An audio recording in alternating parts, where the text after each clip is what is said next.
मैं अनुज Saxena eight news में आप सबका स्वागत करता हूं। आज मैं आपसे ऐसे व्यक्ति को मिलवाता हूं जो कि राजनीति की सबसे पुरानी जिले की शख्सियत है और सपा के पूर्व कैबिनेट मंत्री रहे हैं हाजी रियाज अहमद। उनका कहना है कि अगर ईवीएम ना हो तो भाजपा जीरो पर आएगी, लेकिन ये तिगड़मबाजी से अपनी सरकार बना लेती है। उन्होंने 5 राज्यों के बारे में बताया है कि वहाँ पर भी कभी भी भाजपा जीत नहीं सकती।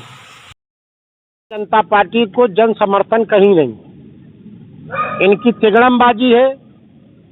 इनकी जो है ईवीएम की जो है उसको जो है ईवीएम के तरीके से अपने आप को जनता के बीच में स्थापित करने का काम दुनिया को दिखाने के लिए कि जो है हमें लोकतंत्र में आस्था है और हमें लोकतंत्र के लोगों ने विश्वास दिया, जबकि ये बिल्कुल गलत है।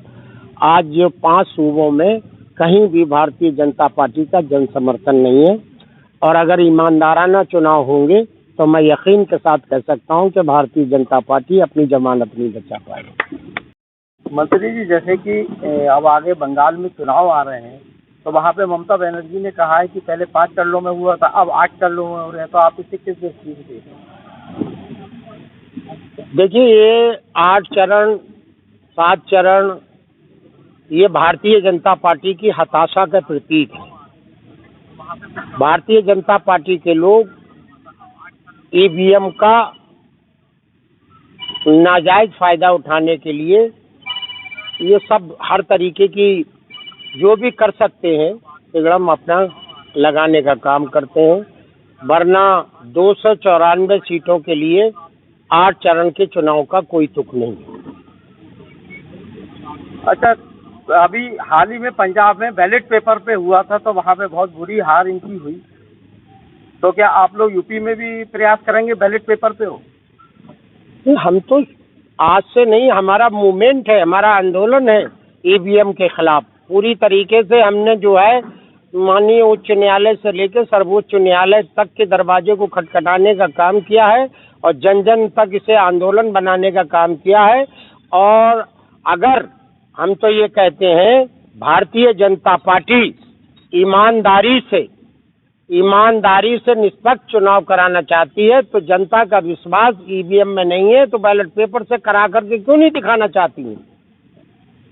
अच्छा, किसान आंदोलन की बात करें कि आपकी पार्टी ने भी सही पर, लेकिन अभी हाल ही में आके किसान आंदोलन ढीला पड़ गया है, तो इस आंदोलन को आप लोग आगे और बढ़ाओगे, ये क्या करोगे? नहीं, आपको लग रहा है कुछ गलत जानकारी है।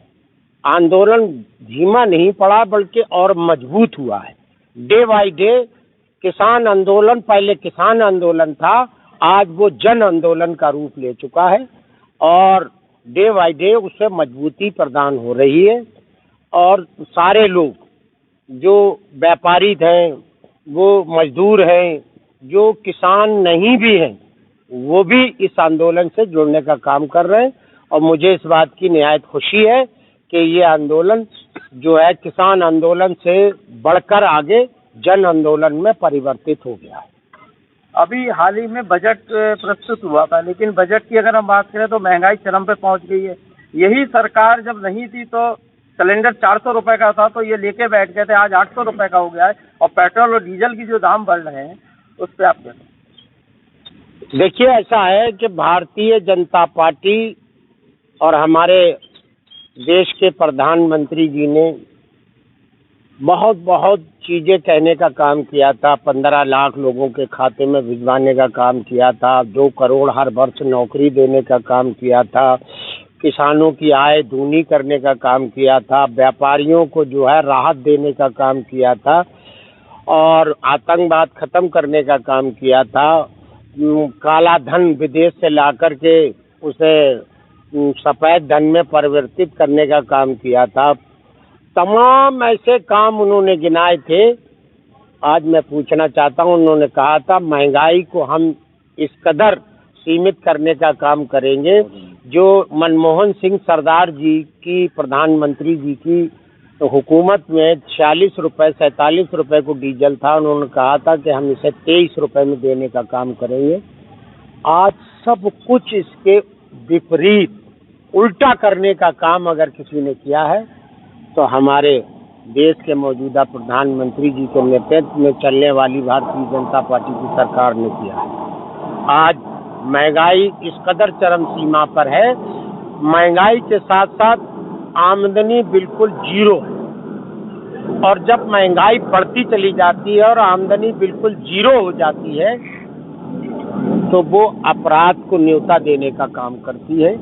इसी के तहत आज उत्तर प्रदेश में मैं ये कहना चाहूँगा, भारत सरकार के आंकड़ों के हिसाब से बहुत जबरदस्त तरीके से अपराध में वृद्धि हुई।